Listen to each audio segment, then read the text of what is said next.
दादी दादी अरे बाबा बाबा गले ना मछली मारे में डूब के मर गई ना। हाँ हाँ डूब मर गई ना।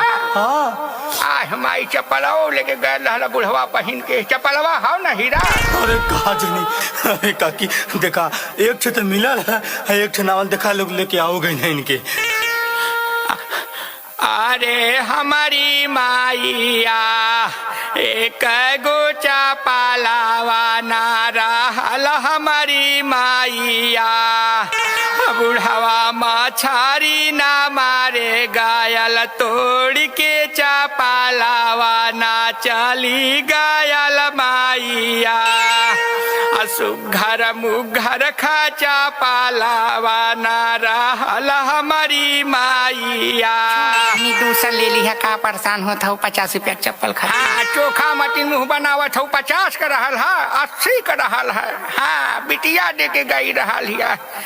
अरे मैया काई से भुलाइबो मोरे करे जावा में कौड़ा ना बरत हुआ माइया।